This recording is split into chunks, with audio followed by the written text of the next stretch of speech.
उत्तर प्रदेश के मेरठ जिले में एक विवाहित महिला मुस्कान ने अपने प्रेमी के साथ मिलकर अपने ही पति की बर्बरता से हत्या कर दी। इसके बाद शव के टुकड़े किए और ड्रम में रखकर चुनाई करवा दी। उसके बाद बेवफा पत्नी अपने प्रेमी के साथ शिमला जाकर वापस आती है और अपने परिवार को अपने पति की हत्या की जानकारी देती है। फिलहाल पुलिस ने आरोपी पत्नी और उसके प्रेमी को गिरफ्तार कर लिया है। मीडिया चैनल से बात करते हुए मुस्कान की मां ने कहा, जब से सौरभ लंदन गया था तब से मुस्कान रेंट पर रहती थी। जब से शादी हुई है तब से ही ऐसे ही दोनों अलग अलग रहते थे। मुस्कान की ससुराल में भी नहीं बनती थी। सौरभ ने मुस्कान के लिए अपने परिवार को छोड़ दिया था, लेकिन इसने उसके साथ गलत किया। सौरभ के माँ बाप के पास करोड़ों की प्रॉपर्टी है, लेकिन सौरभ ने इसके लिए उसको भी छोड़ दिया था। सौरभ हमेशा मुस्कान का सपोर्ट करता था। माँ ने कहा कि जब सौरभ लंदन जा रहा था तो हमने कहा कि मुस्कान को हमारे पास छोड़कर जाओ, लेकिन मुस्कान नहीं चाहती थी कि यहाँ रहे, क्योंकि मुस्कान को पता था कि माँ बाप किसी न किसी चीज़ के लिए ज़रूर रोक टोक करेंगे। मुंबई के इंदिरा नगर की मास्टर कॉलोनी निवासी सौरभ कुमार 24 फरवरी को अपने घर लौटा था। दरअसल 25 फरवरी को उसकी पत्नी मुस्कान, जिसकी उम्र 26 साल है, के जन्मदिन था। इसी को मनाने के लिए वह वापस आया था। साथ ही 28 फरवरी को बेटी पीहू, जिसकी उम्र 5 साल है, का जन्मदिन था। दोनों को धूमधाम से मनाया गया। इसके बाद 4 मार्च की रात यह कहानी पूरी तरीके से बदल गई।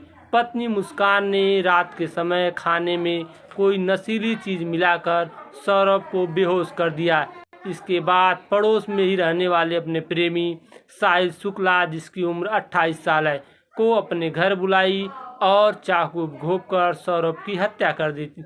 फिर धारदार हथियार से शव के 15 टुकड़े किए और प्लास्टिक के ड्रम में टुकड़े डालकर डस्टबिन और सीमेंट से घोल बनाकर ढक्कन को सील कर दिया। सौरभ कुमार मर्चेंट नेवी में काम करता था। वर्ष 2016 में सौरभ का मुस्कान रस्तोगी से प्रेम विवाह हुआ था। दोनों ही 5 साल की बेटी पीहू है। सौरभ पत्नी और बेटी के साथ इंदिरा नगर में ओमपाल के मकान में 3 साल से किराए पर रह रहा था। पिता मुन्नालाल, भाई बबलू और माँ रेनू ब्रह्मपुरी में ही अलग रह रहे हैं। मुस्कान का परिवार भी उसी मोहल्ले में रहता है। वह अपनी बेटी को अक्सर मायके छोड़ देती थी। हालांकि वारदात के दिन पीहू घर में ही थी और बराबर के कमरे में सो रही थी। हत्यारोपी साहिल शुक्ला सीए है और पड़ोस में ही रहता है। सौरभ को पत्नी मुस्कान के साहिल से संबंधों की जानकारी हुई। इस कारण कई दिनों से पति पत्नी के बीच विवाद चल रहा था। इसी विवाद में 4 मार्च की रात मुस्कान ने सौरभ को खाने में नशीली दवा मिलाकर बेहोश कर दिया।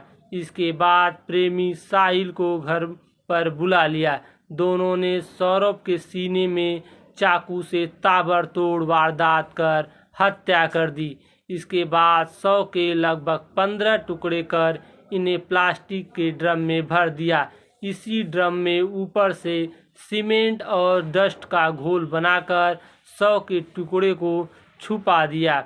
4 मार्च को हत्या करने के बाद 5 मार्च को मुस्कान प्रेमी साहिल शुक्ला के साथ शिमला घूमने चली गई। 17 मार्च को लौटने के बाद उसके परिजनों ने दामाद सौरभ के बारे में पूछा तो मुस्कान ने सब कुछ बता दिया। इसके बाद मंगलवार को प्रमोद कुमार अपनी बेटी मुस्कान के साथ ब्रह्मपुरी थाने पहुंचे। पुलिस ने मुस्कान और उसके प्रेमी साहिल को गिरफ्तार कर सौरभ के शव को बरामद किया।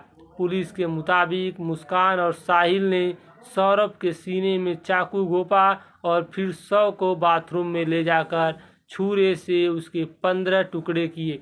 शव सीमेंट में इस कदर धंसा हुआ था कि पोस्टमार्टम के लिए पूरे ड्रम को ही मोर्चरी भेजना पड़ा। पुलिस ने ड्रम तोड़कर शव निकाला, जिसमें सिर, दोनों हाथ, पैर के पंजे अलग अलग मिले। करीब 2 साल पहले वर्ष 2023 में मुस्कान और साहिर की फोन पर चैटिंग सौरभ ने देख ली थी, जिसको लेकर दंपत्ति में अक्सर विवाद रहने लगा। एसपी सिटी आयुष विक्रम सिंह ने बताया कि सौरभ अपनी पत्नी मुस्कान और उसके प्रेमी साहिल के संबंधों में बाधा बन गया था। उसे रास्ते से हटाने के लिए मुस्कान और साहिल ने वारदात को अंजाम दिया। दोनों ने मिलकर बेरहमी से सौरभ की हत्या कर दी। दोस्तों, मेरे वीडियो को ज़्यादा लाइक करें, शेयर करें और चैनल को भी सब्सक्राइब